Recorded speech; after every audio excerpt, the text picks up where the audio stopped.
నమస్తే, welcome to public court news. Palamuru ముద్దుబిడ్డ doctor వంగీపురపు శ్రీనాథాచారితో ముఖాముఖి. మానవ చరిత్రలోనే విశ్వశాంతిపై ఆంగ్లంలో వెలువడిన సుదీర్ఘ భావగీతం, ప్రపంచంలోనే అత్యంత ఖరీదైన 5 కోట్ల రూపాయల పుస్తకం. ఈ ఏకైక విశిష్ట పుస్తక విక్రయం ద్వారా వచ్చే 100% డబ్బు సమాజానికే. ప్రపంచ శాంతికి పాటుపడే ఐక్యరాజ్య సమితికి ఈ మహాకావ్యం అంకితం. లోకోపకారులెందరో ఉన్నారని నిరూపించే ఓ అద్వితీయ హ్యుమానిటీ ఎక్స్పెరిమెంట్. వారు ఎన్నో గిన్నీస్ బుక్ రికార్డ్స్లోకి ఎక్కారు, ఎంతోమంది గిన్నీస్ బుక్లో ఎక్కేలా చేశారు. వారి మాటల్లోనే మరిన్ని విషయాలు తెలుసుకునే ప్రయత్నం చేద్దాం. నమస్తే శ్రీనాథాచారి గారు. నమస్తే దేవేంద్ర గారు. ఎలా ఉన్నారు సార్? బాగున్నాను సార్. చాలా సంతోషం, మీ విలువైన సమయాన్ని పబ్లిక్ కోర్ట్ న్యూస్ ప్రేక్షకులకు ఇచ్చారు సార్. అయితే నాకు ఎప్పటి నుంచో నేను చాలా పేపర్స్లో చూస్తున్నాను, 5 కోట్ల రూపాయల పుస్తకం, దాదాపుగా 316 పేజీల పుస్తకము, దీంట్లో కావ్యము, రకరకాలుగా దీని గురించి వింటున్నప్పుడల్లా దాదాపు నేను మీతో రోజువారీగా నేను గుర్తు చేస్తున్నాను, సార్ మాకు ఒక ఇంటర్వ్యూ ఇవ్వండి అని. నాకు నిజంగా నాకే కాదు, దీని గురించి తెలుసుకోవాలన్నటువంటి తాపత్రయం చాలా మందిలో ఉంది. అసలు ఈ పుస్తకం, దీని పేరు కూడా చాలా చాలా బాగా పెట్టారు మీరు. అంటే దీని విశ్వశాంతి సామరస్యం అనే అంశాలను ప్రధాన అంశాలుగా తీసుకుని సాహితీ చరిత్రలో ఇంతకు ముందు ఎన్నడూ లేని విధంగా ఇటీవల ఇన్వాల్యుబుల్ ఇన్వొకేషన్, ఆంగ్లంలో 316 పేజీల సంబోధనాత్మక భావగీతాన్ని రచించడం ఎంతో ప్రశంసనీయం. అసలు నిజంగా కంగ్రాచులేషన్స్ సార్, మీకు ఇంత గొప్ప ఆస్తి. మీరు, నేను చాలా రకాలుగా ఆస్తుల్ని, చాలామంది ఏమనుకుంటారంటే ప్లాట్లు, ఫ్లాట్లు, భూములు, డబ్బు, వజ్రాలు, బంగారం మాత్రమే ఆస్తులు అనుకుంటారు. కానీ నాకు మీరు ఒక మేధస్సు కూడా ఆస్తి అని చెప్పి నేను చాలా స్ట్రాంగ్గా కన్సిడర్ చేస్తాను ఎప్పుడు. సో మీరు కూడా మాకు నిజమైనటువంటి ఒక 1000 కోట్ల రూపాయల ఆస్తి సార్ మీరు. ఒకసారి ఆ పుస్తకం గురించి మీరు చెప్పబోయే ముందు, అసలు గిన్నీస్ బుక్ రికార్డ్స్ మీ పేరు మీద ఎన్నో నేను చూశాను సార్, చాలా. అసలు ఎన్ని వచ్చాయి సార్ మీకు గిన్నీస్ బుక్స్? ముందుగా మన ఛానల్కి నా వైపు నుంచి thank you very much Devendra గారు. మంచి కార్యక్రమాలతో మీరు ముందుకు వెళ్తున్నారు. ముందుగా మీకు అభినందనలు. ఈ ఇంటర్వ్యూకి ప్రత్యేకంగా మీరు నన్ను ఆహ్వానించడం కూడా చాలా థ్యాంక్స్. పుస్తకం గురించి చర్చించే కంటే ముందు గిన్నిస్ రికార్డులకి సంబంధించి నేను వ్యక్తిగతంగా నాకు 3 గిన్నిస్ రికార్డులు ఉన్నాయి. వాటితో పాటు అంటే ఇంగ్లీష్ లాంగ్వేజ్లో, తర్వాత జాతీయ సేవ నేషనల్ సర్వీస్, సాఫ్ట్ స్కిల్స్ మానవీయ నైపుణ్యాలలో నాకు 3 గిన్నిస్ రికార్డులు ఉన్నాయి. వాటితో పాటు మిగతా లిమ్కా, ఇండియా, ఏషియా అన్ని తెలుగు బుక్ రికార్డ్స్లో కూడా నా పేరు నమోదు చేసుకున్నారు. అంతకంటే మించి ఒక 10 మంది మిత్రులకు గిన్నిస్ రికార్డు నిర్వహించడంలో ఒక స్ట్రాటజిస్ట్గా నేను వాళ్ళకి హెల్ప్ చేశాను. ఒక సంగీత దర్శకుడికి, ఒక ఉపాధ్యాయుడికి, కొంతమంది విద్యార్థులకి, ఒక విశ్వవిద్యాలయానికి, ఇలా నేను పనిచేసే పాలమూరు విశ్వవిద్యాలయంలో కూడా నేను అంతకుముందు గిన్నిస్ రికార్డు సాధించాం మేము నడకలో. తర్వాత నేను మళ్ళీ నా అంటే వ్యక్తిగత కారణాల వల్ల రాజీనామా చేసి బయటకు వచ్చి ఇప్పుడు ఒక ఫ్రీలాన్సర్గా ఉన్నాను. చాలామంది నాకు గిన్నీస్ బుక్ రికార్డులోకి నా పేరు ఎక్కితే చాలు అనుకుంటుంటారు సార్. కానీ నిజంగా మీరు 10 మంది పైచిలకు అభ్యర్థులని మీరు గిన్నీస్ బుక్లోకి ఎక్కేలా చేయడం అనేది నిజంగా మీకు అభినందనీయం సార్. వాస్తవంగా చాలా అభినందనీయం ఇది. అంటే నేనేమంటానంటే దేవేంద్ర గారు, మనం విజయం సాధించడం ఒక ఎత్తు అయితే అది కేవలం వ్యక్తిగతం కదా. అవును. అసలైనటువంటి విజయం ఎప్పుడంటే ఇతరులను విజయ తీరాలకు చేర్చడంలో మనం గనక తోడ్పాటును అందించగలిగితే అసలు దాన్ని మించిన విజయం ఇంకేది ఉంటుంది? ఆనందం, విజయం. కాబట్టి గెలవటం ఒక గెలుపు కాగా గెలిపించటం సిసలైన విజయం. So thank you so much. Wonderful sir. Invaluable invocation, yes. అసలు ఏంటి సార్ ఇది? ఒక అద్భుతం. నిజంగా పదం వింటుంటేనే ఒక ఏమంటారు పయాస్గా ఉంది.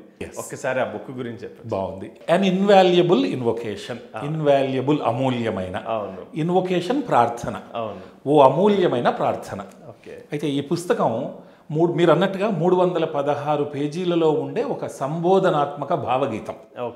ఇంగ్లీష్లో దీన్ని ODE, ఓడ్ అంటాం, అంటే పోయమ్ ఆఫ్ అడ్రస్. ఈ పద్యాన్ని దైవానికి, దైవ సమానులైన మానవాళికి ఎంతో వినయంగా ఇది ఆలపించిన ఒక ప్రార్థన. అంటే విశ్వశాంతిని కోరుతూ ప్రపంచంలో ఉండే ప్రతి ఒక్కరిని ఆ శాంతి వైపు చైతన్యవంతులను చేస్తూ మనందరం ఈ భూమి మీద ఉండే ప్రతి ఒక్కరం భూమిని భూతల స్వర్గం చేయగల సమర్థులం. కాబట్టి ఒక మంచి ప్రపంచాన్ని సృష్టిద్దాం అన్న ప్రార్థనతో అటు దైవానికి దైవ సమానులైన మానవాళిని ఈ 316 పేజీలలో 237 ఇండిపెండెంట్ పోయమ్స్ని ఒక 10 భాగాలుగా చేసి 10 కాంటోలు అన్నాను నేను, 10 భాగాలుగా చేసి మొత్తం 237 ఇండిపెండెంట్ పోయమ్స్ అందులో అంటే రాయటం జరిగింది. అంటే ఇప్పుడు సమకాలీన ప్రపంచంలో మనం ఎదుర్కొంటున్న సమస్యలను వివరిస్తూ ప్రతి పద్యంలో ఒక సమస్యను వివరించి దానికి ఒక పరిష్కార మార్గాన్ని ఒక కవిగా సూచిస్తూ అన్ని ఇంటర్ కనెక్టెడ్గా ప్రతి పద్యం గ్లోబల్ పీస్ని దాని యొక్క ప్రాధాన్యతను చెబుతూ అటువైపు అందరినీ మోటివేట్ చేస్తుంది దేవేందర్ గారు. Great sir.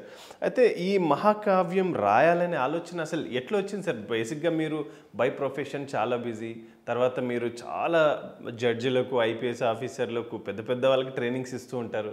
అసలు ఇంత సమయం మీరు ఎట్లా దీని మీద లగ్నం చేయగలిగారు? మంచి ప్రశ్న అడిగారు. నిజానికి విశ్వశాంతి, సామరస్యం, గ్లోబల్ పీస్ ఇవన్నీ భూమి పుట్టినప్పటి నుంచి ఉన్నాయి, మనుషులు ఉన్నప్పటి నుంచి ఉన్నాయి. అందరం ఒక మంచిగా ఉండాలి, సృష్టి. అయితే నేను అరౌండ్ 1993 నేను సెకండ్ ఇయర్ ఎంఏ ఇంగ్లీష్ చేసేటప్పుడు ఓయూలో ఉస్మానియా విశ్వవిద్యాలయంలో నాకు కూడా ఒక భావన కలిగింది, ఒక మంచి రచనను చేస్తే బాగుంటుంది, అది ఎట్లా ఉంటే బాగుంటుంది అనేది అప్పటి నుంచి నేను ఆలోచిస్తూ వచ్చా ఒక 30 ఏళ్ళుగా. అయితే అప్పుడే లిటరేచర్లో ఉండే పద్యాలు రచనలు చదివేటప్పుడు నాకు పోయమ్ ఆఫ్ అడ్రస్ అంటే కాస్త ఇష్టం. ఓడ్ అంటే సంబోధించడం, ఓ భగవంతుడా, ఓ మహాత్మా, ఇలా సంబోధిస్తూ సాగే ఒక ప్రక్రియ ఓడ్. అలాంటి ఓడ్స్ ఇప్పుడు ode to nightingale, ode to west wind అని ఆంగ్ల సాహిత్యంలో ఉన్నాయి. మంచి మంచి రచయితలు ఇంగ్లీష్ కవులు రాశారు. అయితే అలాంటివి విశ్వశాంతి పైన ఉన్నాయా అని నేను కాస్త వెతకడం మొదలుపెట్టా. నాకు ఎక్కడ కనపడలే. అయితే ఈ ప్రపంచంలో మీరు వెతికే పుస్తకం దొరక్కపోతే అది మీరే రాయాలి. అంతే కదా. పైగా ఒక మహాకావ్యాన్ని గనక వెలువరించాలంటే, మహాకావ్యం అంటే ప్రపంచానికి సమాజానికి మేలు చేసేది. ఓకే, అదిగాక ఒక కవి అంటాడు, ఒక సిరా చుక్క 1,00,000 మెదళ్లకు కదలిక అంటారు. అలా ఒక మహాకావ్యాన్ని ఎందుకు రాయకూడదు అనే భావన 30 ఏళ్ల కింద కలిగి ఈ మధ్యకాలంలో నేను 2020 నుంచి విశ్వవిద్యాలయం నుంచి నేను బయటకు వచ్చాక నాకు క్వాలిటీ టైం దొరికింది. ఆ సమయాన్ని ఈ 316 పేజీల భావగీతం, ఆ సింగిల్ పోయం అన్ ఇన్వాల్యుబుల్ ఇన్వొకేషన్ రాయడానికి నాకు ప్రేరణగా నిలిచింది. అంటే ఆల్రెడీ ఆలోచన ఉంది, ఈ 3 ఏళ్లలో దానికి ఒక శ్రీకారం చుట్టడం జరిగింది. సో దీంట్లో ఇంకొక పదం చూసాం మామూలుగా, అంటే ప్రపంచ శాంతి సాధించాలంటే రియా అనే శాంతి మంత్రాన్ని మీరు దీంట్లో పొందుపరిచారు. అవును. అసలు what exactly the definition of real hero? అంటే ఒక రకంగా చెప్పాలంటే విశ్వశాంతికి ఇది ఒక తారక మంత్రం. ఓకే, అసలు అంటే విశ్వశాంతి, గ్లోబల్ పీస్. అయితే ఈ రియా అనేది 3 పదాల ప్రారంభపు అక్షరాలు దేవేందర్ గారు. 3 పదాల ప్రారంభపు అక్షరాలు. రియా అంటే RIA, రియా. అవును. ఆర్ అంటే రిఫ్లెక్షన్, ఒక ఆలోచన. కరెక్ట్. ఐ అంటే ఇంట్రోస్పెక్షన్, అంటే లోతైన అధ్యయనం చేయటం. ఏ అంటే action. So reflection, introspection, action. Okay. So ఈ తెలుగులో ఆలోచన, అధ్యయనం, ఆచరణ. షార్ట్గా అది ఇప్పుడు మీరు ఇంగ్లీష్లో రియా అన్నారు కదా, తెలుగులో కనుక మనం సంక్షిప్త రూపం తయారు చేస్తే ఆలోచన, అధ్యయనం, ఆచరణ. మనం అంటాం కదా, ఆలోచన, అధ్యయనం, ఆచరణ. అయితే ఏం లేదు, ఈ భూమిని ఒక మంచి ప్రపంచం లేదా భూతల స్వర్గం తయారు చేయాలంటే ఈ భూమి మీద ఉండే ప్రతి ఒక్కరు సమర్థులే. నేను సమర్థుడిని కాదు అనే వ్యక్తి ఎవ్వరూ లేరు ఈ ప్రపంచం. కాకపోతే ఎవరు ఎలా కంట్రిబ్యూట్ చేస్తారనేది ఇక్కడ ముఖ్యం. అయితే విశ్వశాంతి అనేది రాకెట్ సైన్స్ ఏం కాదు. ఓకే. సో నేను దాన్ని అక్కడ అందులో ఏం రాయడం జరిగిందంటే, global peace begins with inner peace. అవునా? ఇప్పుడు నాకు ఇక్కడ ఇన్నర్ పీస్ లేకపోతే గ్లోబల్ పీస్ ఎలా వస్తుంది? నాలాగా ఈ భూమి మీద ఉండే ప్రతి ఒక్కరి మనుషుల యునైటెడ్ స్పిరిట్ ఆఫ్ ఇన్నర్ పీసే గ్లోబల్ పీస్ కదా. అవును. అంతే, అందరి ఇన్నర్ పీసే గ్లోబల్ పీస్ అవుతుంది. మరి ఈ ఇన్నర్ పీస్ ఎలా ప్రారంభమవుతుంది? రకరకాలుగా అవుతుంది. అవును, నాకు ఇన్నర్ పీస్ కావాలంటే నేను యోగా చేస్తాను, మెడిటేషన్ చేస్తాను, సమాజ సేవ చేస్తాను. కరెక్ట్. కాకపోతే గరిష్టంగా ఒక మనిషికి ఇన్నర్ పీస్ ఎలా వస్తుందంటే మన దగ్గర ఉన్నదాన్ని ఉదారంగా పంచి పెడితే వస్తుంది. పంచుకుంటే పెంచుకుంటాం అంటారు. అవునా? ఏముంది నా దగ్గర అంటే నాకే తెలియాలి కదా. దీనికి నేను ఒక ఉదాహరణ చెప్తాను ప్లీజ్.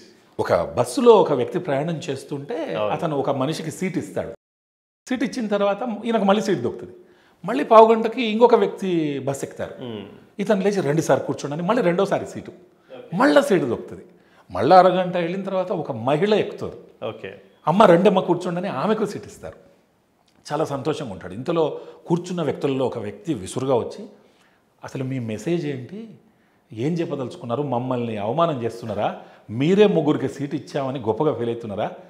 అయ్యా నాకు కాళ్ళ నొప్పులు ఉన్నాయి, నేను 200 కిలోమీటర్లు వెళ్ళాలి, నేను సీట్ ఎలా ఇవ్వగలను, కాబట్టి మీరు నన్ను ఎక్కిరిస్తున్నట్టుగా అనిపిస్తూ ఉంది అంటే చాలా వినయంగా నమస్కారం పెట్టి, మీరు అపార్థం చేసుకోవద్దు, నా దగ్గర డబ్బు లేదు ఈ సమాజానికి పంచడానికి, బీదవాడిని. మీరు చూస్తే ఏదో మంచి చదువుకున్న గొప్పవాళ్ళలాగా ఉన్నారు, నా దగ్గర చదువు లేదు. నేను ఈ సమాజాన్ని ఏదైనా పంచిపెట్టగలను అంటే బస్ ఎక్కినప్పుడు సీట్ ఇవ్వగలను. ఆయనతో ఉన్నది అది కదా, అందుకు మించి నా దగ్గర ఏం లేదు. ఈరోజు ఏంటంటే ముగ్గురికి నేను సీట్ ఇచ్చాను అన్న ఆనందం. ఎంత బాగుంది చూడండి, దీంట్లో ఎంత విజ్డమ్ ఉంది దేవేంద్ర గారు. నిజం సార్, చాలా అద్భుతం ఇది. దేవుడు నాకు కనీసం 3 గంటలు నిలబడే శక్తిని ఇచ్చాడు, నేను ఈరోజు ముగ్గురికి సాయం చేశాను. అయ్యా మీ దగ్గర ఉన్నదే ఇవ్వండి, లేనిది అప్పు చేసి మీరు ఏమి ఇవ్వక్కర్లేదు. ఎంత విజ్డమ్ కదా. అలా మీ దగ్గర డబ్బు ఉందా, ఆ స్వార్థపు పరిధులు దాటి ఎవరికొరికి కొంచెం సాయం చేయండి. డబ్బు లేదండి, అన్నం ఉంది, కొంచెం దానం చేయండి. లేదు వస్త్రాలు ఉన్నాయి, పాపం ఎవరికైనా దానం చేయండి. అంతే. ఏది లేదు, మీ దగ్గర జ్ఞానం ఉంది, జ్ఞానాన్ని దాన సంపద కూడా ఒక పెద్ద సంపదనే. ఏమీ లేదు, మీరొక్కరు మంచిగా ఉండండి, ఈ సమాజానికి ఒక చెడ్డ వ్యక్తి తగ్గిపోతాడు. అబ్రహం లింకన్ అంటాడు ఇంగ్లీష్లో, you be good the society will have 1 rascal less అంటాడు. అవునా? అంటే ఎందుకు రోడ్డు మీద ఒక రాయి అడ్డం ఉంటే తీసేయండి. ఓ బడి పిల్లవాడిని, ఒరే కన్నా నువ్వు బాగా చదువుతున్నావు, గుడ్ బై నాన్న, మంచిగా ఉండండి. ఇలా ఈ భూమిని భూతల స్వర్గం చెయ్యాలంటే అదేమి రాకెట్ సైన్స్ కాదు, ఉన్నది గరిష్టంగా పంచుకుందాం. అందుకు మీరు మీ ఫ్యామిలీ, మీ అపార్ట్మెంట్, మీ కాలనీ, మీ దేశం, మీ ప్రపంచం మంచిగా కావాలంటే ఓ మంచి ఆలోచన చేయండి, రిఫ్లెక్షన్. దాని గురించి కాస్త అధ్యయనం చేయండి, దాన్ని సుదూరంగా తీసుకెళ్ళిపోవాలి. రిఫ్లెక్షన్, లాస్ట్కు యాక్షన్. ఆలోచన చేశాం కానీ యాక్షన్ లేకపోతే ఏం లాభం? క్రియాశూన్యత. అంటే రిఫ్లెక్షన్ అనేది ఒక విత్తనం అయితే యాక్షన్ అనేది ఒక పండు. సో విత్తనాన్ని నాటి దీన్ని పెంచి ఫలాలు అందుకునే వరకు ఈ సైకిల్ అంతా ఇంపార్టెంట్. కాబట్టి నేను అందులో అయ్యా మనందరం పడుకునే ముందు రియా అనుకుందాం, నిద్ర లేచాక రియా అనుకుందాం, రోజంతా రియా అనుకుందాం. ఆలోచన, అధ్యయనం, ఆచరణ చేస్తే మన వల్ల ఒకరికి సహాయం అందితే ఒకరి నుంచి సహాయం మనకు అందుతుంది. కాబట్టి రియా అనే పదాన్ని గ్లోబల్ పీస్ మంత్రాలాగా వాడడం జరిగింది సార్. నిజంగా ఆ మాట ఉంది చూడండి సార్. యాక్చువల్గా అంటే మనిషితో సార్ ఏముందో మనసుతో కనుక నిజంగా సహాయం చేయగలిగితే, తన దగ్గర ఉన్న జ్ఞానం కావచ్చు, వస్త్రం కావచ్చు, భోజనం కావచ్చు, కాస్త ఆర్థిక సహాయం కావచ్చు, లేదా చివరికి ఒక మాట సహాయం కూడా, ఎంత అద్భుతం సార్ నిజంగా. అంటే సమాజంలో ఎన్నో రుగ్మతలని మనం తొలగించిన వాళ్ళం అవుతాం వాస్తవంగా కదా. ఎన్నో రుగ్మతలను తొలగించిన వారం అవుతాం. ఒక మంచి వాతావరణం ఉంటే బిలో యావరేజ్ క్యాండిడేట్ కూడా అవుట్ పర్ఫామ్ చేస్తాడు దేవేంద్ర గారు. మంచి వాతావరణం. అదే చెడ్డ వాతావరణం ఉంటే అబోవ్ యావరేజ్ క్యాండిడేట్ కూడా హీ ఫాల్స్ డౌన్. చూసారా వాతావరణ ప్రభావం. ఒక మంచి బాస్ ఉంటే చాలా బాగా మంచి ఉద్యోగులు బాగా పనిచేస్తారు టీంలో. అదే చెడ్డ బాస్ ఉన్నాడు అనుకోండి, కింద వాళ్ళు ఎంత పర్ఫార్మెన్స్ బాగున్నా అవుట్ పర్ఫామ్ చేయలేరు. అంటే the speed of the engine is the speed of the train. కాబట్టి మీరు అన్నట్టుగా ఒక మంచి మనం అందరం ఏం చేద్దామంటే విమర్శలు ఆపుదాం, వీలైనంత వరకు పరామర్శలు చేద్దాం, మెచ్చుకుందాం. అది నిజంగా కూడా గ్లోబల్ పీస్ వైపు వెళ్తుంది అనేది నేను బలంగా నమ్ముతాను. This is true word meaning of invaluable sir. యాక్చువల్గా అమూల్యం. బాగా చెప్పారు. ఎంత అమూల్యం అంటే. అవును సార్. సార్ ఇంకొక క్వశ్చన్ కూడా తీసుకున్నాను సార్. ఏకైక ప్రతి ధర 5 కోట్ల రూపాయలని మీరు చెప్పారు. అసలు ఈ 5 కోట్ల రూపాయలు పెట్టి కొనేవారు ఉన్నారా? ఉంటే ఈ 5 కోట్లు మీరు మనస్ఫూర్తిగా ఐక్యరాజ్య సమితికి ఇస్తారా? ఓహ్, మంచి ప్రశ్న. The purpose of the book is that. దీన్ని నేను ఇలా ఒక ఉదాహరణ ద్వారా చెప్తాను. ఒక 10 అంతస్తుల బిల్డింగ్, అవును, కింద నుంచి చూద్దాం పైకి. ఓకే, అబ్బా ఇది ఒక ఇంజనీరింగ్ మార్వెల్ అండి, ఎట్లా కట్టారు ఆ ఇంజనీరు, సహజం మనకు అనిపిస్తుంది కదా. అదే బిల్డింగ్ అని విమానం పైకి కిందికి చూస్తే అన్ని ఈక్వల్ కనపడుతుంది, చిన్నగా కనపడుతుంది ఈ 10 అంతస్తుల బిల్డింగ్, అవునా? అయితే మన ప్రపంచంలో ఒక 4 వర్గాల మనుషులు మనం అనుకుందాం. ఒక వర్గం ఏంటంటే చాలా సంపద కలిగి ప్రపంచాన్ని ప్రేమిస్తూ ప్రపంచానికి ఇచ్చే పెద్ద హృదయం కలిగినటువంటి విశాల హృదయులు, ఫస్ట్ కేటగిరీ. సెకండ్ కేటగిరీ చాలా సంపద ఉంటుంది, వాళ్ళ వ్యక్తిగత ప్రాధాన్యతల వల్ల సమాజానికి ఖర్చు పెట్టారు, అది వాళ్ళ ఇష్టం, ఇది రెండో కేటగిరీ. మూడో కేటగిరీ, నాకు సమాజానికి ఏదో చేయాలని ఉంది, నా దగ్గర డబ్బు లేదు, ఇది మూడో కేటగిరీ. చేయాలని ఉంది కానీ నా దగ్గర లేదు. 4, పూట గడవక తినడానికే 3 పూటలు, అసలు ఒక పూటకు తిండి లేని అభాగ్యులు. వాళ్ళ నుంచి మనం సమాజానికి ఇలా ఏదో చేయాలని ఆశించలేము. కరెక్ట్. కావాలంటే అలాంటి వాళ్ళని లేకుండా చేయాలి అంతే. ఇది ఆశించకుండా ఉండే వాళ్ళని చేయడం కూడా గొప్ప సేవనే. ఈ 4 కాకుండా 5వ కేటగిరీ ఉంది. సమాజానికి ఏదైనా చెయ్యాలి, డబ్బు లేదు లేదా రిసోర్స్ లేదు, అందరూ కలిసి బృందంగా ఏర్పడి తలా ఇంత వితరణ చూపి కంట్రిబ్యూట్ చేసుకొని సమాజాన్ని గెలిపించే సజ్జనులు, అవునా? ఇప్పుడు మనం గణపతి లడ్డు ఉంది, గణపతి లడ్డును చాలా మంది వేలం పాటలు వేసి తలా ఇంత వేస్తారు ఎవరు తీసుకోకపోతే. ఇప్పుడు ఈ మధ్యకాలంలో ఒక హైదరాబాద్లో ఉండే ఒక లడ్డూని 1,25,00,000 రూపాయలు గేటెడ్ కమ్యూనిటీ ఒక మహిళా సంఘం తీసుకొని అనాథలకు పంచి పెట్టడానికి వాళ్ళు ఆ పని చేశారు. అందరి కోసం అందరూ, ఎంత గొప్ప కార్యం కదా. అయితే ఇప్పుడు ఈ పుస్తకాన్ని మీరు 5 కోట్లు కదా, ఒకటే పుస్తకం కదా, ఒక సామాన్య మానవుని దృష్టికోణంలో చూస్తే ఇది ఇంపాసిబుల్, అవును, ఎవరు కొనరు. నేను ఇందాక కొంతమందిని కేటగరైజ్ చేసే కదా, చాలా సంపద కలిగి సమాజాన్ని ప్రేమించే లోకోపకారులు మహానుభావులు ఉన్నారు కదా. నా దృష్టిలో విమానంలోంచి బిల్డింగ్ చూస్తే ఎంత చిన్నగా కనపడదో ఆ మనిషికి దీని ధర చాలా తక్కువగా కనపడుతుంది. అలా ఆ వ్యక్తి కోసం 800 కోట్ల జనాభా భూమి మీద నాకు ఒక్కరు కావాలి మహానుభావులు. అయితే మీలాంటి ఛానల్స్ ద్వారా ఈ వార్త అందరికి తెలిసి అలా కొంటే నేను దాన్ని 50% ఐక్యరాజ్య సమితికి, 25% కేంద్ర ప్రభుత్వానికి, 25% నా రాష్ట్ర ప్రభుత్వానికి, ఈ 50% 25 ఇవ్వటం దీని లక్ష్యం. సో నేను కూడా దాన్ని 100% సమాజానికి ఇవ్వాలని నిర్ణయించుకున్నాను. ఆ పుస్తక లక్ష్యం కూడా అదే. మీరు ఇందాక ఇస్తారా అన్నారు కదా, తప్పకుండా అందుకొరకే దాన్ని తయారు చేయాలి. ఈ పుస్తకం ఎవరు కొంటారు అనుకుంటున్నారు? 5 కోట్లు పెట్టుకునేవారు ఉంటారా మార్కెట్లో? నేను ఇప్పుడు అదే అంటున్నా కదా, చాలా సంపద కలిగి సమాజాన్ని ప్రేమించే లోకోపకారులు 800 కోట్లలో ఇప్పుడు ఎంతమంది. ఇప్పుడు మన భారతదేశంలో ఆనరబుల్ శివనాడార్ గారు మొన్న నేను ఒక సర్వేలో చూసా, రోజుకి 5,60,00,000 దానం చేస్తున్నారు ఎవ్రీడే. నంబర్ 2 అజింజీ ప్రేమ్జీ గారు ఒక రోజుకి సుమారు 4 కోట్లు దానం చేస్తున్నారు ఆయన. అంబానీ గారు ఒక రోజుకి ₹1,00,00,000 దానం చేస్తున్నారు. ఇట్లా 10 మంది లిస్టు చూశాను నేను ఒక నెల రోజుల కింద. భారతదేశంలోనే ఇలా ఉంటే సుమారు 200 ప్రపంచ దేశాలలో ఊహించని రీతిలో వితరణ చూపించే మహానుభావులు ఎంతోమంది ఉన్నారు. ఈ ఆల్ ఫర్ ఆల్ అనే అందరి కోసం అందరం అనే ఈ మీరు ఇందాక అన్నారు ఏమని, ఈ ప్రపంచాన్ని ప్రేమించే మహానుభావులు ఈ భూమి మీద చాలా మంది ఉన్నారు. ఈ ఎక్స్పెరిమెంట్ అదే. తద్వారా మనం ఏం మెసేజ్ ఇస్తున్నాం, మనం ఈ భూమిని ఒక మంచి అందమైనటువంటి శాంతియుతమైనటువంటి ప్లానెట్గా తీర్చిదిద్దుదాం అనే దాంట్లో చేసే నాకు కాన్ఫిడెన్స్ ఉంది దేవేంద్ర గారు. అలాంటి వ్యక్తిని పట్టుకుందాం. ఈ పట్టుకునే క్రమంలో మీరు కూడా మీలాంటి ఛానల్స్ ఇలాంటివి నాకు సహకరిస్తున్నారు, సహకరించాలని నేను వేడుకుంటున్నాను వేదికగా. మేము ఎప్పుడు కూడా, ఎందుకంటే నేను ఇంట్రోలో కూడా చెప్పాను, మేధస్సు కూడా ఒక సంపదనే. మనం ఏదో సంపదను చూపించే దానికంటే మనలో ఉన్నటువంటి సంపదను కూడా మనం వెలికి తీసుకోవచ్చు. ఇందాక మనం చెప్పుకున్నట్టు సహాయం అనేది ఎన్నో రకాలుగా చేయొచ్చు. ఆర్థిక సహాయమే కాదు, అవును, మాట సహాయం చేయొచ్చు, బట్టల రూపేనా, అన్నం రూపేనా, రకరకాల సహాయాలు చేయొచ్చు.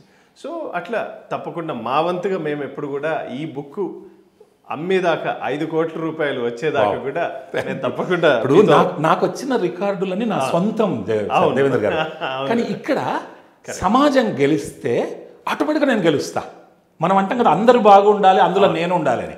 కానీ నాకు ఇక్కడ ఇంకోటి నచ్చింది ఒకటి సార్, వాస్తవంగా 100% షేర్స్ 99% సమాజానికి ఇచ్చిన, కనీసం నా స్వార్థం కోసం 1% అయినా నేను పెట్టుకుంటా అనే వాళ్ళు చాలా సేవల్లో చూస్తాం మనం. సార్ కానీ ఇక్కడ నాకు బాగా నచ్చింది ఏంటంటే 100% కూడా మీరు కాంట్రిబ్యూట్ చేసేస్తున్నారని అంటే నిజంగా ఇది అసలు అభినందనకు కూడా ఏమంటారు, ఇంకా అసలు వెలకట్టలేనటువంటి ఒక ఇక్కడ నా స్వార్థం కూడా ఉంది దేవేంద్ర గారు. ఏం స్వార్థం అంటే, ఇప్పుడు నా దగ్గర డబ్బు లేదు అవును పంచడానికి, అవును, కానీ నేను దాంట్లో ఏం చెప్పాను, నీ దగ్గర ఉన్నది పంచ్ అన్నారు. అవును, ఉన్న ఏదో 0.1% అక్షర జ్ఞానాన్ని, అంతే, ఒక కావ్యాన్ని రచించి దీని అంటే ఈ పుస్తకాన్ని ఎవరో ఒక మహానుభావుడు కొంటే ఆ కొన్న డబ్బులతో నేను సమాజానికి ఇస్తా అంటున్నా కదా. అంటే నా లక్ష్యాన్ని నేను నెరవేర్చుకోవడానికి ఈ పుస్తకం ద్వారా ఒక మహానుభావుని నేను ఆకర్షిస్తున్నా.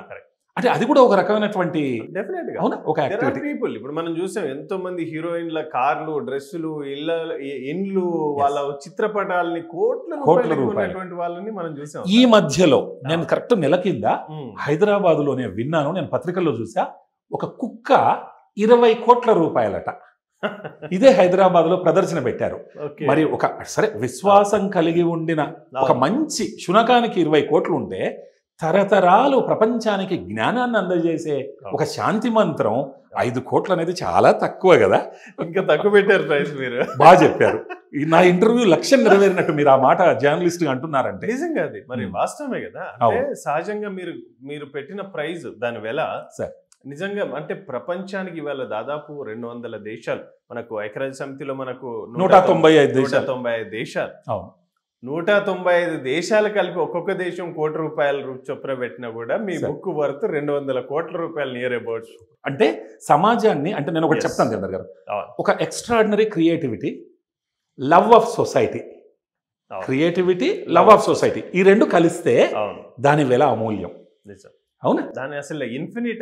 ఇప్పుడు సమాజాన్ని ప్రేమించడానికి ధర 5 కోట్లు అంటే చాలా కాదుగా. కాబట్టి పుస్తకం ఒక సృజన అయితే దాని ధర ఎక్కడో చోట ఆగాలి. కాబట్టి మనం అంతా ఈ సమాజాన్ని బాగు చేయాలి అనే ఒక ఎక్స్పెరిమెంట్ కొరకు అలా నిర్ణయించడం జరిగింది. కానీ అది అమూల్యం, సమాజం విలువ అమూల్యం. ఈ బుక్ ని 5 కోట్ల రూపాయలు కొన్న తర్వాతనే దీన్ని సమాజంలోకి, సామాన్యులకు అందుబాటులోకి తీసుకొస్తారా? దాని పర్పస్ అదే. ఇక్కడ ఎవరైతే దాన్ని తీసుకుంటారో, ఇందాక అన్నట్టుగా విభజన చేశాక కామన్ మ్యాన్ కాపీస్ వస్తాయి. కామన్ మ్యాన్ కాపీస్ అప్పుడు దానికి ఏదో ₹100, అందరికి అందుబాటులో 500, ఎంతనో అందరికి ప్రింటింగ్ కాస్ట్ బట్టి పెట్టేస్తారు. అంటే ఈ విశ్వశాంతి అనేది కేవలం ఆ కొనుగోలు చేసే ఆ ఒక్క మహానుభావుడికే కాదు కదా. ఈ జ్ఞానం భూమి మీద ఉండే అందరికి వెళ్ళాలి. అంటే ప్రతి ఇంట్లో ఈ పుస్తకం ఉండాలి. కాబట్టి ఇది అందరికీ వెళ్ళే అందుబాటులో ధరలోకి దాన్ని తప్పకుండా ఆ తర్వాత తీసుకొస్తాం. అంటే బేసిక్గా మనం చూసాం కదా సార్, ఈ పుస్తకాన్ని మామూలుగా ఎవరైనా చూడాలి సార్, నేను కొనలేను కానీ నాకు ఒక ఉత్సాహం ఉంది, ఇంత మంచి పుస్తకాన్ని నేను చూడాలి, లేకపోతే మామూలుగా మా కింద కామెంట్లో కూడా పెడుతుంటారు ఆ సార్ నంబర్ ఇవ్వండి అని. అలాంటప్పుడు మీ నంబర్ ఇవ్వచ్చా? మేము బ్రహ్మాండంగా ఇవ్వచ్చు. మీకు పుస్తకాన్ని చూడాలి కాదు, చదవాలని ఉంటే కూడా మా ఇంటికి రండి, నేనే మీకు చదివి వినిపిస్తా. కావాలంటే అక్కడ దాని గురించి వివరిస్తా. కాకపోతే ముందు ఫోన్ చేసి మీరు వస్తే నాకు బాగుంటుంది. తప్పకుండా మీరు నంబర్ని షేర్ చేయొచ్చు సార్. ఓకే. సో అంటే బేసిక్గా మనము చాలా బుక్స్ చూస్తాం సార్ సహజంగానే. మీకు నచ్చిన, ఇప్పుడు మీరు దీన్ని ఒక మాట చెప్పారు, చాలా అద్భుతమైన మాట, సమాజంలో నాకు నచ్చిన బుక్ దొరకలేదు, లేకపోతే నేను కొనే బుక్ నాకు దొరకలేదంటే మనమే రాయాలి ఆ బుక్ని అని చెప్పారు. అది నిజంగా ఒక అద్వితీయం అది. అవును సార్. ఎందుకంటే మనకు నచ్చిన బుక్లు, నాకు కావాల్సిన బుక్ రాలేదంటే మనమే రాయాలి, ఇంక అంతే. దానికి మించిన బుక్ ఇంకోటి ఉండదు కదా సహజంగా. అవును. ఇప్పుడు మీరు ఎన్నో బుక్లు చదివారు, మీరు ఒక professor, doctorate, you are brilliant. వాస్తవంగా మీరు సహజంగా మహబూబ్నగర్ జిల్లా నుంచి రావడం అనేది, అంటే ఒక వలసల జిల్లాగా పేరుగాంచినటువంటి ఒక జిల్లా నుంచి మీరు ఒక ప్రముఖులుగా ఉన్నటువంటి దీంట్లో మీకు నచ్చిన ది బెస్ట్ బుక్ ఏది అని అంటే? మంచి ప్రశ్న.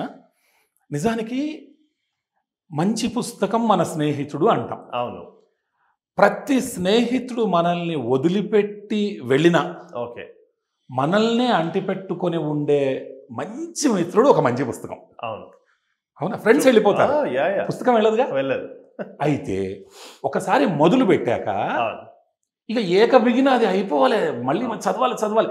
చదివిన తర్వాత మళ్ళొక్కసారి చదివింటే బాగుండే అనిపిస్తుంది. అలా పుస్తకం అంతా ఆద్యంతం చదవాలని అనిపించి మళ్ళీ మళ్ళీ చదవాలనే హాంటింగ్ బుక్స్, అట్లాంటిది ఏదైనా సరే అదొక నా దృష్టిలో ఒక బెస్ట్ బుక్. అలాంటి మహద్గ్రంథాలు ఎన్నో ఉన్నాయి, మన పురాణాలు ఉన్నాయి, మహద్గ్రంథాలు ఉన్నాయి, ప్రతి మతపరమైనటువంటి మహద్గ్రంథాలు ఉన్నాయి. కాబట్టి అది మనిషి యొక్క అభిరుచిని బట్టి. ఇప్పుడు నేను పర్సనాలిటీ డెవలప్మెంట్ ప్రోగ్రామ్స్ చేస్తాను, ఇంగ్లీష్ లిటరేచర్కి సంబంధించిన టీచర్ని నేను. కాబట్టి నాకు ఆంగ్ల సాహిత్యంలోనూ లేదు వ్యక్తిత్వ వికాసం, psychology, personal excellence, success education, అలాంటి పుస్తకాలు నా అభిరుచికి తగ్గట్టు నేను ఇష్టపడతా. అట్లా ఎవరికి వాళ్ళకి నచ్చినట్టు నిర్వచించుకుంటే బాగుంటుంది అనేది నా ఉద్దేశం.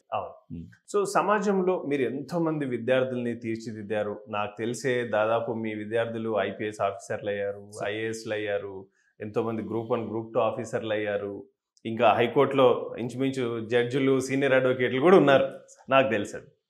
సో ఎప్పుడైనా అనిపిస్తుందా అంటే ఒక సంతోషం, సహజంగానే నా విద్యార్థులు ఇంత మంచి ఉన్నత స్థాయికి వచ్చారు, వారిని చూసినప్పుడల్లా సంతోషంగా అనిపిస్తుంది.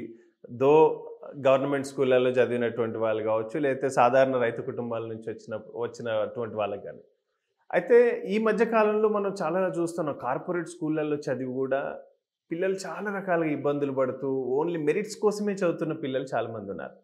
వ్యక్తిత్వ వికాసం అనేది కోల్పోతున్నాం. అంటే ethical education, ethics and morals, Satyababu గారు చెప్తారు, బాల వికాస్లో పిల్లల్ని చేర్పించండి, చిన్నప్పటి నుంచే వాళ్ళకి వ్యక్తిత్వ వికాసం నేర్పించండి అని. సో ఇప్పుడు మీరు నెక్స్ట్ లెవెల్లో ఏదైనా ఇంకా మంచి కార్యం, ఈ బుక్ లక్కీగా డెఫినెట్గా మనం అందరం దీన్ని కృషి చేసి 5 కోట్లు కాదు, దీని ద్వారా ఒక 500 కోట్ల రూపాయలు రావాలని నేను ఆశిస్తూ, తర్వాత పిల్లలకి ఎప్పుడైనా వ్యక్తిత్వ వికాసం క్లాసెస్ ఇవ్వాలి లేదా శ్రీనాథాచార్య గారితో ఇప్పించాలి అనుకుంటే మీరు సమయం ఇస్తారా? చాలా అంటే ముందుగా తప్పకుండా ఇస్తాను సమయం. మీరు చాలా గొప్ప గొప్ప మాటలు మాట్లాడారు. ఫస్ట్ నేను బలంగా నమ్మేది ఏంటంటే, ముఖే సరస్వతి దేవేంద్ర రెడ్డి గారు, మీ నుంచి నేను నేర్చుకుంటాను. వివేకవంతులు ఒకరిని చూసి ఒకరు, sensible people learn from each other. Correct. నేనే నేర్పుతా, నేను నేర్చుకుని అనేది అది కదా చాలా అహం. అది కాదు. నేను చదువుకున్న గురుకుల పాఠశాల నుంచి సర్వేలు నల్గొండ జిల్లా 150 సివిల్ సర్వెంట్స్ ఉన్నారు, ఎంతోమంది IASలు IPSలు. అవునా? తర్వాత నేను ఎన్నో ట్రైనింగ్ ప్రోగ్రామ్స్ చేశాను. వాళ్ళకు నేర్పిన దానికంటే నేను నేర్చుకున్నది ఎక్కువ. ఓకే, నేనే నేర్పుతాను, నేను నేర్చుకోవడం కాదు. వివేకవంతుడు ముఖే సరస్వతి, ఒక నాలెడ్జ్ షేరింగ్ అంతే. ఇప్పుడు ఒక వస్తువు ఉంది, మీ దగ్గర ఒక వస్తువు, ఒక పెన్ను ఉంది, నా పెన్ను మీకు ఇచ్చినా మీ పెన్ను నాకు ఇచ్చారు. అంతకుముందు మీ దగ్గర ఒకటే ఉంది, ఇప్పుడు ఒకటే ఉంది. కానీ మీ దగ్గర ఒక మంచి విషయం, నా దగ్గర ఒక మంచి విషయం ఉంది, ఇద్దరం మార్చుకున్నాం. అప్పుడు మీ దగ్గర 2, నా దగ్గర 2 విషయాలు కదా. పంచుకుంటే పెంచుకుంటాం మనం. నెంబర్ 1, తప్పనిసరిగా ఎక్కడైనా శిక్షణా కార్యక్రమాలు ఉంటే ఆహ్వానించండి, నేను వస్తాను. నెంబర్ 2, నేను ట్రైనింగ్ ఇచ్చే కార్యకలాపాల్లో నేర్పించిన దానికంటే నేను నేర్చుకున్నది ఎక్కువ. వాళ్ళంతా చాలా పెద్దవాళ్ళు, చాలా చాలా పెద్దవాళ్ళు.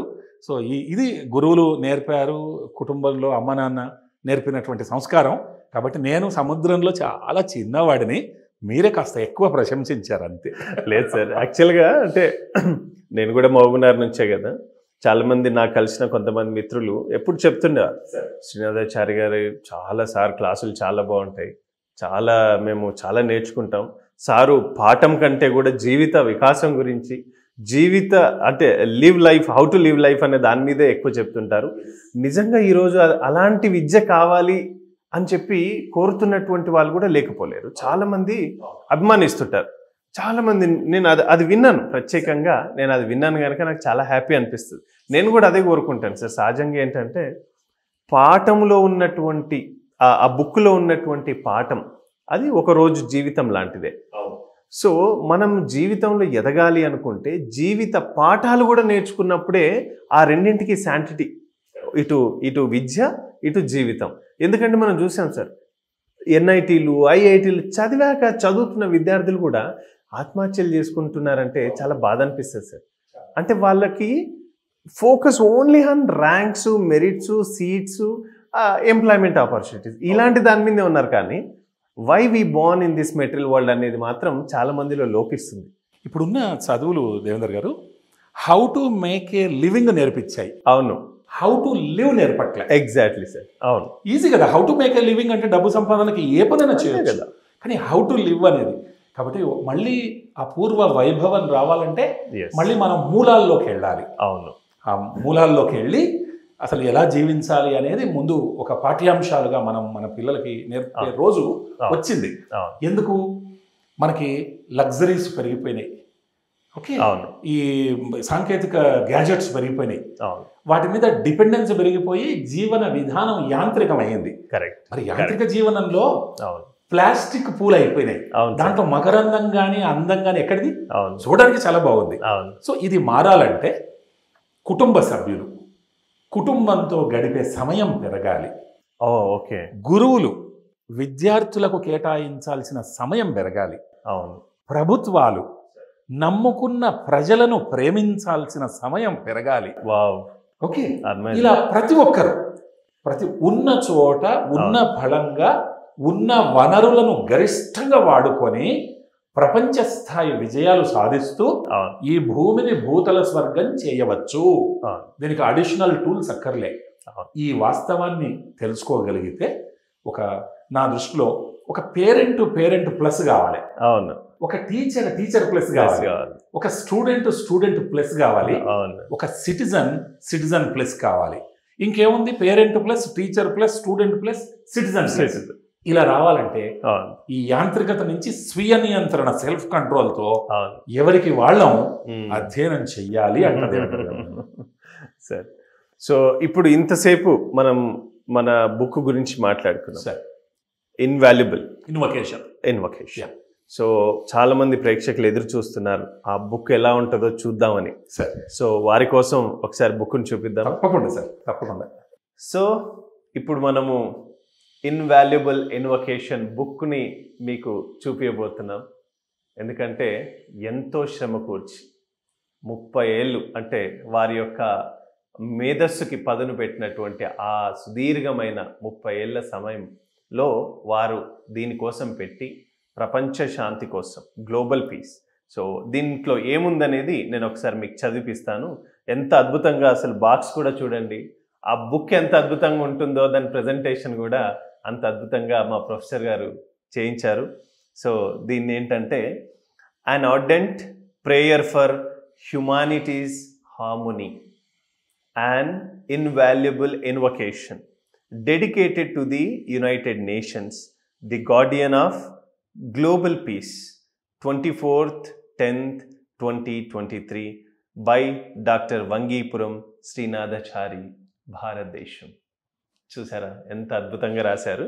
సో ఇది ఇలా ఉండబోతుంది బాక్స్. సో దీంట్లో ఇప్పుడు మనం బుక్ తీస్తున్నాం. సో ఒక అద్భుతం. సో ఇక్కడ కూడా ఇంకోటి రాశారు గురుగారు, చాలా అద్భుతంగా ఉంది. The Angel who holds my book, an invaluable invocation, an ardent prayer from humanity's harmony, a magnum opus of epic proportions by Dr. Vangipuram Srinadachari, Bharatdesham. A unique premium print, the world's most precious book, now gracing your esteemed hands. చాలా అద్భుతంగా రాశారు. ఇది కూడా అద్భుతంగా ఉంది. So ఇప్పుడు ఎప్పుడెప్పుడా 5 కోట్ల రూపాయల బుక్ని మీకు చూపిపోతున్నాను. This is the book. You can see this is the book. ఈ బుక్ వర్త్ 5 కోట్లని సార్ అంటున్నారు, కానీ దీనికి వెలకట్టలేమండి. కొన్ని బుక్స్కి మనం అసలు ఇది ఇంత అని మనం వెలకట్టలేము. ఇది కొన్ని 100 కోట్లు అవ్వచ్చు, 1000 కోట్లు అవ్వచ్చు, 1000 కోట్ల రూపాయలు మిగిలిచ్చే గ్లోబల్ పీస్ని తీసుకొచ్చేటటువంటి ఒక వెపన్ కూడా ఇది. అంటే మనం చూసాం యుద్ధాలు జరిగితే ఎన్ని 1000 కోట్ల రూపాయలు ఖర్చు అవుతాయి, ఎంత ధ్వంసం అవుతుందో. సో ఈ బుక్ ద్వారా ప్రపంచ శాంతిని కాంక్షిస్తూ వారి యొక్క ఆలోచనలను దీనిలో రూపుదిద్దారంటే నిజంగా ఇది చాలా అభినందనీయం. సో ఇంత మంచి బుక్ని త్వరలోనే ఇది వారు పెట్టుకున్నటువంటి ఆ ప్రైజ్లో అది వెళ్ళంగానే సామాన్యులకు కూడా అందుబాటులోకి తీసుకొస్తామని ప్రొఫెసర్ గారు చెప్తున్నారు. సో తప్పకుండా ఈ బుక్ని అందరికి అందుబాటులోకి తీసుకొస్తాను. నేను వారి నంబర్ కూడా ఇస్తాను. బహుశా మీరు వారికి వాట్సాప్లో కానీ ఈమెయిల్ కమ్యూనికేషన్ కూడా చేసి వారితో టచ్లో ఉండొచ్చు. సో ఇది ఈ బుక్ యొక్క విశిష్టత. గురుగారు, నాకు ఇంకొకటి కూడా నేను చూశాను ఆ బుక్లో. దాదాపు యానిమేషన్ సార్ట్ ఆఫ్ పిక్చర్స్ ఉన్నాయి దాంట్లో, ఇల్లస్ట్రేషన్స్. అవును, అసలు ఏంటి ఆ బొమ్మల్లో విశిష్టత? తర్వాత కంట్రీస్ వైజ్ కూడా వేశారు మళ్ళీ. అవును, దేశాల వైజ్ గా మొత్తం దేశాలు వేసి 4 లైన్లో ఇచ్చారు. అవును సార్. దాని గురించి ఒకసారి చెప్పండి. ఇది చాలా మంచి ప్రశ్న అడిగారు దేవేంద్ర గారు. బహుశా ఇప్పటిదాకా ఈ పుస్తకానికి సంబంధించి అడిగిన ప్రశ్న ఇది మీరే. ధన్యవాదాలు. నిజానికి ఇందులో 55 ఇల్లస్ట్రేషన్స్ ఉన్నాయి. అండ్ ఇన్వాల్యుబుల్ ఇన్వొకేషన్లో మన పాలమూరుకి చెందినటువంటి 2 చిత్రకారులు దాంట్లో వాళ్ళు కంట్రిబ్యూట్ చేశారు. ఒకటేమో మహేష్ గారు అని చెప్పేసి, మహేష్ కుమార్ అని, చాలా అతనే ఈ 55 బొమ్మలు వేశారు. మహేష్ అని చాలా బాగా ఫేస్బుక్ లో కూడా చాలా పాపులర్ అవుతున్నారు. ఆయన సజీవంగా జీవం ఉట్టిపడుతుంది ఆయన బొమ్మల్లో. అతని అంటే ఒకసారి మేము కలుసుకున్నప్పుడు ఒక మంచి ప్రాజెక్ట్లో మీరు కూడా అంతర్భాగం కావాలంటే తప్పకుండా సార్ అని, మహబూబ్ నగర్ లో ఒక పాఠశాలలో వారు ఆర్ట్ టీచర్ గా పనిచేస్తున్నారు మహేష్ కుమార్. వారు ఈ 55 బొమ్మలను సార్ నేను వేయగలనా అన్నారు ఫస్ట్. లేలే నేను దాన్ని వివరిస్తాను, ప్లాన్ చేద్దామని 1 year టైం తీసుకొని ఆ రేఖా చిత్రాలను చాలా బాగా గీశారు. అక్షరం అంతా అంటే నా భావాన్ని అక్షరీకరించడం ఒక ఎత్తు అయితే, ఆ అక్షరాలను ఒక చిత్రం రూపంలో సజీవంగా చూపడం అది. సో మహేష్ కుమార్ గారు ఒక ఇంపార్టెంట్ వ్యక్తి. ఇప్పుడు మీరు ఇందాక ఈ బాక్స్ అద్భుతంగా ఉందన్నారు కదా, చాలా బాగా చేశారు. ఆ పుస్తకం ఆ బాక్స్ పైన ఆ ఇన్వాల్యుబుల్ ఇన్వొకేషన్ అక్షరాలన్నింటినీ ఆ బంగారు వర్ణంతో రంగులద్దిన ఇంకొక ప్రముఖ పాలమూరు చిత్రకారులు ఉన్నారు. ఇందాక నేను చెప్పిన మహేష్ కుమార్ గారి గురువే వెంకట్ జెట్టి గారని, ఇతను ఇంకొక గ్రేట్. అంటే 2 గురు శిష్యులు. శిష్యుడు 55 బొమ్మలు వేస్తే గురువు దానికి ఫైనల్ టచెస్ ఇచ్చి బాక్స్ ని ఎంతో అందంగా వారు తీర్చిదిద్దారు. వీళ్ళిద్దరి పేర్లు చెప్పడం అంటే, ప్రభు ఎక్కిన పల్లకి కాదోయ్ అది మోసిన బోయిలెవరు, తాజ్ మహల్ నిర్మాణానికి రాళ్లెత్తిన కూలీలు ఎవరు అంటాం కదా. కాబట్టి ఆ పుస్తకంలో వాళ్ళిద్దరి కంట్రిబ్యూషన్ కూడా చాలా ప్రధానం. మీ ఛానల్ తరఫున నేను వాళ్ళకి ప్రత్యేకమైన కృతజ్ఞతలు తెలియజేస్తున్నా. వాళ్ళు అంటే ఒక గొప్ప చిత్రకారులే వాళ్ళు ఆల్రెడీ. కేవలం ఏంటంటే ఇప్పుడు అది ఆ ప్రపంచానికి తెలియాలి. ఈ మధ్యకాలంలో ఫేస్బుక్ లో వాళ్ళు చాలా బాగా ప్రశంసలు అందుకుంటున్నారు. వాళ్లకు ఇంకా ఈ ఉన్న స్థితి నుంచి వాళ్ళు ఇంకా ఉన్నత స్థితికి ఎదగాలి అని నేను ఆకాంక్షిస్తున్నాను. తప్పకుండా సార్, మేము కూడా మా పబ్లిక్ కోర్ట్ తరఫున వారి ఇద్దరికి, మహేష్ గారికి అలాగే వెంకట్ గారికి, మా పబ్లిక్ కోర్ట్ తరఫున మీ ఇద్దరికి కూడా ప్రత్యేక అభినందనలు సోదరులారా. ఎందుకంటే ఒక అద్భుతమైనటువంటి వర్డింగు, దీని మీద ఇంకా ఐక్యరాజ్య సమితి యొక్క ఆర్ట్ లోగో వెంకట్ గారు చాలా అద్భుతంగా చేశారు. తప్పకుండా మీరు ఇంకా దినదిన అభివృద్ధిలోకి రావాలి, ప్రపంచానికి మీరు తెలియాలి. మహేష్ గారు ఇల్లస్ట్రేషన్స్ కూడా చాలా అద్భుతంగా చేశారు. అసలు ఒక్కొక్క పిక్చర్ని చూస్తే చాలా అసలు తెలిసిపోతుంది. వరల్డ్ క్లాస్ లో చేశారు. నిజంగా హ్యాట్స్ ఆఫ్ మిత్రమా. So keep it up. Definite గా will take you to the next level. Super. So గురువు గారు, ఇంకా మా పబ్లిక్ కోర్ట్ న్యూస్ ప్రేక్షకులకి, మిగతా ఈ చూస్తున్నటువంటి ఎంతోమంది మేధావులు, మా ఛానల్ బాగా చూస్తారు, మేధావులు కూడా బాగా చూస్తున్నారు ఈ మధ్య. ఎక్కువగా ఇంట్రెస్టింగ్ సబ్జెక్ట్సే తీసుకుంటాం మేము కూడా, ఏది పడితే అది ఇంటర్వ్యూ చేయము. చాలా మంచి టాపిక్స్ మీలాంటి వాళ్ళని సమాజానికి పరిచయం చేయాలి, మంచి మేధో చర్చ అంటే ఇంటలెక్చువల్ డిస్కషన్ చేయాలి అనేటటువంటి. సో మా ప్రేక్షకుల కోసం మీ వైపు నుంచి ఒక కన్క్లూజన్ మార్క్స్. నిజానికి విశ్వశాంతి అనేది ఎప్పటి నుంచో ఉన్నదే, అదేమి కొత్తది కాదు. కాకపోతే మనం ఏం చేసామంటే కాస్త మన అంటే యాటిట్యూడ్స్ కావచ్చు, పట్టింపు లేకపోవటం కావచ్చు, లేదా ఎక్కువ పట్టించుకోవటం కావచ్చు, ఏదో ఒక ఏమంటారు అస్థిరత, ఇంబ్యాలెన్స్ ఏర్పడుతుంది. శరీరానికి కూడా అప్పుడప్పుడు జ్వరం వస్తుంది, అది కూడా ఇంబ్యాలెన్సే, మెటబాలిక్ డిరైల్మెంట్. ఆ ఇంబ్యాలెన్స్ వచ్చినప్పుడల్లా మళ్ళీ ఇమ్యూనిటీ కొరకు, బ్యాలెన్స్ కొరకు మనము కృషి చేయాలి. ఎవరికి వాళ్ళం ఉన్న చోట ఉన్న పళంగా మంచిగా ఉంటే చాలు, నలుగురికి ఉన్నది పంచి పెడితే చాలు. తప్పకుండా ఈ భూమిపైన భూతల స్వర్గాన్ని మనం అందరం నిర్మించగలము. అందుకోసం కొంచెం సెల్ఫిష్నెస్ నుంచి, అంటే సెల్ఫ్ ఇంట్రెస్ట్ ఉండడం తప్పు కాదు. నేను ఎదగాలి బాగుంది, నేనే ఎదగాలి అనేది సెల్ఫిష్నెస్, నేను ఎదగాలి నేను కూడా అనేది సెల్ఫ్ ఇంట్రెస్ట్. ఈ సెల్ఫ్ ఇంట్రెస్ట్ వరకు శ్రద్ధ పెట్టి కాస్త పక్క వాళ్ళ కోసం మనం ఏదైనా చేద్దాం. అప్పుడు నిజంగా కూడా చెట్ట పట్టాలు వేసుకొని దేశస్థులంతా నడవవలెనోయ్, అన్నదమ్ముల వలెను జాతులు మతములన్నీ మెలగవలెనోయ్. ఆహా, ఎంత మంచి, అది భారతదేశం కాంక్షించే ఆ విశ్వశాంతి అంత గొప్పది. ఇది మనందరి కార్యక్రమంలాగా భావించి మనందరం మంచిగా ఉందాం, ఒక మంచి అంటే గ్లోబల్ పీస్ తీసుకొచ్చే డైరెక్షన్లో కృషి చేద్దాం. Alone one can make some difference, but together we can change the world. ఒక్కరుగా కొంత మార్పు తీసుకురావచ్చు, కానీ అందరం కలిస్తే ప్రపంచ ముఖ చిత్రాన్నే మార్చవచ్చు. కాబట్టి నేను బలంగా నమ్మేది ఏంటంటే global peace we need, global peace we can achieve. ఇది నేను చెప్పదలుచుకుంది. కాబట్టి improvement always begins with I. Improvement అన్న పదం ఐతోటే స్టార్ట్ అవుతుంది. నా ఇంప్రూవ్మెంట్ నాతో స్టార్ట్ అవుతుంది. మనందరం గ్లోబల్ పీస్ కొరకు కంట్రిబ్యూట్ చేస్తూ మంచితనంతో ముందుకు వెళదాము. అలాంటి ఒక గొప్ప సమాజాన్ని అందరి కోసం, ఇది ఆల్ ఫర్ ఆల్ అనే హ్యుమానిటీ ఎక్స్పెరిమెంటు. రచన నాది కావచ్చు, కానీ గ్లోబల్ పీస్ మన అందరిది. అందరి కోసం అందరం పనిచేద్దాం.